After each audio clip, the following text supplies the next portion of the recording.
Arestado ang isang drug personality na kabilang sa drug intelligence list sa ikinasang buy-bust operation sa Valencia City, Bukidnon.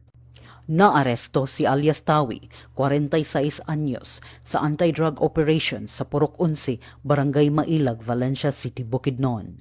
Sa pinagsanib na operasyon ng Valencia City Police Station at iba pang law enforcement units, nakumpiska ang hinihinalang shabu na may kabuuang timbang na 5.2 grams. May tinatayang standard drug price itong 35,360 pesos. Na-recover din sa operasyon ang buy-bust money at isang metal container na pinaniniwala ang lalagyan ng ilegal na droga. Kasalukuyang nasa kustodiyan ng Valencia City Police Station ang sospek para sa kaukulang disposisyon.